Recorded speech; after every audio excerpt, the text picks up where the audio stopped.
আসিফ নজরুল বলে যে এই ডিজিটাল নিরাপত্তা আইন, সে আমাকে ওই দিন ফোন করে বলছে যে আপনার এখন সমস্যা কি, আপনি চলে আসেন, আপনার শুনলাম পাসপোর্ট নিয়ে সমস্যা। আরে আসিফ নজরুল, আপনি আমার পাসপোর্ট নিয়ে উনি দেখবেন। আরে আসিফ নজরুল ভাই, আপনি আমার পাসপোর্ট নিয়ে দেখবেন, আপনি এসবি রে বলেন না, পাসপোর্ট অফিসে বলেন না, ওদের যদি বাপের ক্ষমতা থাকে আমার পাসপোর্ট আটকায় রাখতো, ওদের বললেন ক্ষমতা থাকে, উনি আমাকে এই হেল্প করতে চায়। আপনার কাছে এই হেল্প চাই না তো ভাই, আপনার কাছে জীবনে কোনোদিন কোনো পার্সোনাল ইন্টারেস্ট নিয়ে জীবনে ইলিয়াস যাবে না। কিন্তু আপনি এই যে আলেমরা এখন পর্যন্ত আটকে আছে, ডিজিটাল সিকিউরিটি অ্যাক্টে অনেক আলেম আটক আছে, আপনার সেখানে ভূমিকা কি, আপনার পদক্ষেপ কি, আসলে কি কিছু নেওয়া হচ্ছে? কিছুই নেওয়া হচ্ছে।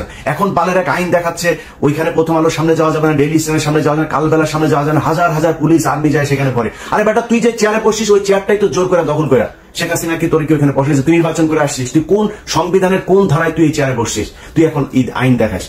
এই দেশ বিপ্লবের মধ্যে আছে, বিপ্লব করে আদায় করতে হবে। গতকালকে সাইফুল ইসলাম আলিফকে সেখানে খুন করা হলো, গোয়েন্দা সংস্থা কি বাল ফালাইছে সেই জায়গায়। এই যে 33 আপনার ডিভিশনের যে জিওসি, এই যে এখন জাহাঙ্গীর আলম ডিজিএফ এর চিফ, তার এখন তার কাজ কি, সে কি করছে? আসামিরা বাংলাদেশের ভেতরে এখন পর্যন্ত আছে, সে ধরছে না কেন? হত্যা মামলার আসামিরা ঘুরে বেড়ায়, তাদেরকে ধরা হয় না। কাজ কি আর্মির, সেনাবাহিনীর, গোয়েন্দা সংস্থার কাজটা কি?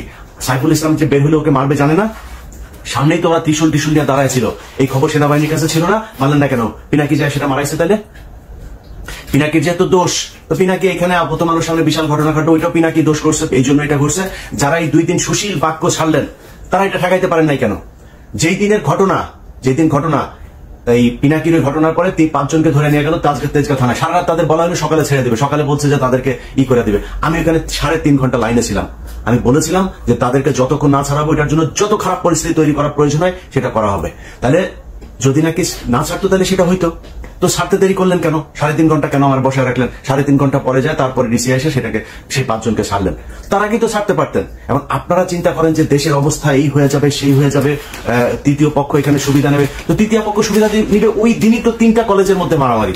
সেই কলেজের ওগুলি গোয়েন্দা সংস্থা ঠেকাইতে পারে নাই কেন?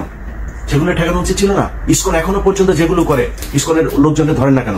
এই যখন আমি ভিডিও বানাচ্ছি, বাংলাদেশ সময় গভীর রাত, এই সময় পর্যন্ত শুনলাম যে তারা বিভিন্ন পাহাড় টাহাড় বিভিন্ন জায়গায় ইসকনের লোকজন জড়ো হয়ে তারা সমাবেশ করছে, তারা কিভাবে মুসলমানদের উপরে হামলা করা যাবে এইসব নিয়ে ঐক্যবদ্ধ হচ্ছে। তো এটা তো গোয়েন্দা সংস্থার কাজ, কিছু করছেন কি আপনারা? এখন প্রথম আলো, ডেইলি স্টার আর হচ্ছে গিয়া এই এইটা হচ্ছে বাংলাদেশের সবচেয়ে সেন্সিটিভ জায়গা। এই যে ডেইলি স্টারের যে সংবাদ, যে পুলিশ আর আইনজীবীদের এই ইসকনের নামও নেন, একটা জায়গায় ইসকনের নাম নেন, ওই যে চিন্ময়ের নাম নিচ্ছে, চিন্ময়ের ফলোয়ার্সদের মধ্যে পুলিশের একটা সংঘর্ষ, সেখান থেকে একটা নিয়ে হাসপাতালে ভর্তি করেছে। হাসপাতালে ভর্তি করার পরে তারপরে ডাক্তার তাকে কর্তব্যরত ফিজিশিয়ান তাকে আপনার প্রোনাউন্স করছে যে হি ইজ ডেড। এখন এর বাইরে কোনো তথ্য তারা জানে না, তারা এইভাবে একটা মিস ইনফরমেশন মানুষের মধ্যে ছড়াই দিল। এটা তাদের সূক্ষ্মভাবে এইভাবে গত 15 বছর করেছে, এখনো করবে, সামনেও করবে। এদেরকে সুযোগ দেওয়া যাবে না। যে যত বালের আইন মাইন যত বালচাল শিখান, কোনো সমস্যা নেই। ডেইলি স্টার, প্রথম আলো, আপনার এলাকায় যারা কিনা এদের এই যে পত্রিকার দেয় না, এদেরকে বলতে হবে এটা আমার মত প্রকাশের স্বাধীনতা। প্রথম আলো, ডেইলি স্টার যেমন মত প্রকাশ করে না, আমার মত প্রকাশের স্বাধীনতা। যে এরা হচ্ছে গিয়ে অন্য দেশের এজেন্ট, এরা পত্রিকা না। ডেইলি স্টার, প্রথম আলো এই দেশের দুষ্কৃতিকারী, তারা দেশদ্রোহী, তারা পত্রিকা না, পত্রিকা সাংবাদিক না। এদের পত্রিকা সাংবাদিক টেলিভিশন। আপনি যিনি দিনাজপুরে বসে আছেন চট্টগ্রামের ঘটনার জন্য আপনার খারাপ লাগছে না? যিনি চুয়াডাঙ্গায় আছেন খারাপ লাগে না? জামালপুর আছেন খারাপ লাগে না? কুমিল্লা আছেন খারাপ লাগে না? ব্রাহ্মণবাড়ি আছে খারাপ লাগে না? আপনি ওইটার জবাব নিতে চান, ওইটার প্রতিশোধ নিতে চান, আপনার এলাকায় বসে আপনি প্রতিশোধ নেবেন। প্রথম আলো, ডেইলি স্টার, কালবেলা, এরা কোনো পত্রিকা না। এরা এই দেশের দুষ্কৃতিকারী, বিপ্লব চলছে, বিপ্লবের মাধ্যমে সেটাকে মোকাবেলা করতে হবে। আইনগতভাবে যদি মোকাবেলা করতো তাহলে সরকার এতদিনে করতো, কোনো কিছু করে নাই। এবং প্রথম আলো, ডেইলি স্টার, তার লোকজন সব ইউনূস সরকারের পিছনে আশপাশে বসে রাখছে। ডক্টর মোহাম্মদ ইউনূস তো কাউকে চেনেও না ঠিক মতো। তো উনি মনে করছেন ভালো মানুষ, উনি মনে করছেন ও এই দক্ষ মানুষ, পড়াশোনা করেছে ভালো, বোধহয় করবে। কিন্তু এই যে পড়াশোনার পাশাপাশি যে সে যে প্রথম আলোতে কোচিং করেছে, এই দিল্লিতে গিয়ে কোচিং করেছে, সেটা তো ডক্টর মোহাম্মদ ইউনূস জানে না। তো তাদেরকে নিয়ে বসায় রেখেছে, তারা তাদের মতো করে কাজ করছে। অতএব আইনগতভাবে প্রথম আলো, ডেইলি স্টারের বিরুদ্ধে এরা কিছু করবে না। আমি একটা ডকুমেন্টারি তৈরি করলাম, সব দেখালাম সেখানে, তারপরে ওইটার পক্ষে কোনো ব্যবস্থা তো নাই। ওনারা উপরের লেভেলে সবাই বসে বসে প্রথম আলোর পক্ষে করে, আপনার ফেসবুকে পোস্ট করে, মানে আমার নিয়েও কিছু বলে না, ডকুমেন্ট নিয়েও কিছু বলে না, প্রথম আলোর পক্ষে পোস্ট করে। এই যেটার জন্য এই যে গেল কয়দিন ধরে আপনার এই 2 দিন আগেও ধরেন এই যে স্বামীর সাথে যেটা হইলো আমার, সে এখানে পোস্ট করেছে আরেক, মানে ওরা ইসকন নিয়ে এর আগেই করেছে। এই গ্রুপ, এই যে শাহেদ আলম, তসলিম, এই যে গ্রুপটা আছে না, এরা ইসকনের পক্ষে এসে তারপরে দিল। তো সিমটম না ইস্কন না বলছিলি যে তুই এরা নাকি খুব করে আপনার তোর ওই যে মানে খুব নিরীহ টাইপের ধর্ম পালন করে, তুই বিশাল আকারে এক বিশ্লেষণ করছিলি। আমি বলছিলাম যে ওরা সরকারি কর্মচারীদেরকে টাকা দেওয়া কিনছে এবং এইভাবে বিভিন্ন জায়গায় লোকজন বাড়াচ্ছে। সেটা ঘটলো আজকে ঘটেছে। অতএব তুই সেদিন ঠিক ছিল না, আমি ঠিক ছিলাম। এইভাবে আপনার বিভিন্ন সময় এই তথ্য সন্ত্রাসের মাধ্যমে এইসব সাংবাদিক পরিচয় দিয়ে, সংবাদপত্র পরিচয় দিয়ে, এইসব পরিচয় দিয়ে এটা চলতেই থাকবে।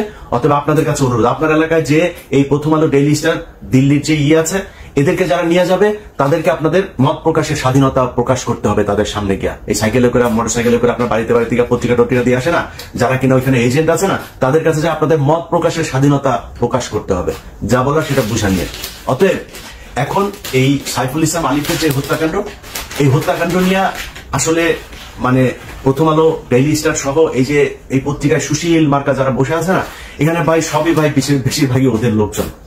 আপনার এখন হয়তো একটা পরিস্থিতির কারণে একটু চুপ হয়ে আছে, তারপরে সবল দিচ্ছে, মাঝে মধ্যে ফোর্স করে উঠছে। এই ডেইলি স্টার, এটা হচ্ছে তার আর একটা প্রমাণ। তো আমরা কিছু বলার নাই, এই দেশে মুসলমানরা এখন সংখ্যালঘু।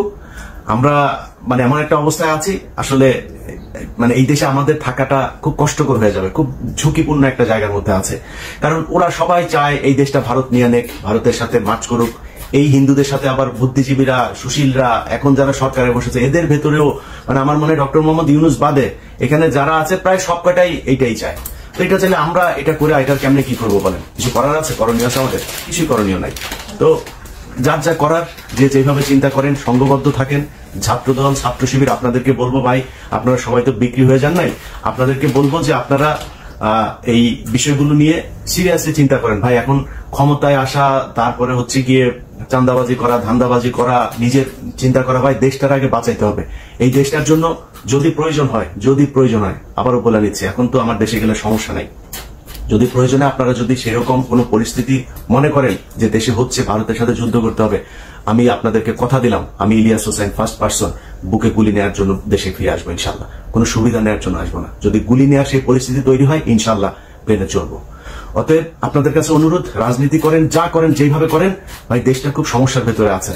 এই দেশের বিপ্লবটা শেষ হয় এবং অনেক কিছু এখন পর্যন্ত করতে হবে সেটা বিপ্লবের মাধ্যমে। আপনাদেরকে এর আগের বার বলেছি যে এই যে আপনার সায়ানট, তারপরে উদিচি, এগুলো আছে না, এরা এই যে শিল্পকলা একাডেমির এই করে দখল করে রাখছে। আমি জানি না সেটার অবস্থা কি। আপনাদের কাছে অনুরোধ ভাই, এই যে কলরব আছেন, সাইমন শিল্প গোষ্ঠী আছেন, আরো অনেক জামাত শিবিরের অনেক প্রতিষ্ঠান আছে, কওমিদের অনেক প্রতিষ্ঠান আছে, আপনারা যায় সেগুলো ভাই দখল করবেন। আপনাদের নাটক চলবে, আপনাদের গান চলবে, আপনারা সিনেমা বানাবেন, এগুলো চলবে। সো তারা যদি করতে যায় তারা তাদের মতো করুক, আপনাদের সময় দিয়ে তারপরে তাদের করতে হবে। শুধু তারা সেটা দখল করে রাখবে, এটা হবে না। বিপ্লবের অনেক কিছু ভাই দখল করে নিতে হবে এখনো পর্যন্ত। আইনগতভাবে এই সুশীলদের হাতে নিবেন। এই সুশীল কুকুরের ছানারা, এরা জীবনে আপনাদের কথা বলবে না, আমাদের কথা বলবে না। যারা জীবন দিয়েছে তারা এই সুশীল না, তারা এখানে কোনো চেয়ারও পায় নাই, তারা কিছুই পায় নাই। একমাত্র এই নাহিদ আর আসিফ, দুইজন এখানে আছে, দুইজন তারপরে খুবই সংখ্যালঘু প্রজাতির হয়ে আছেন।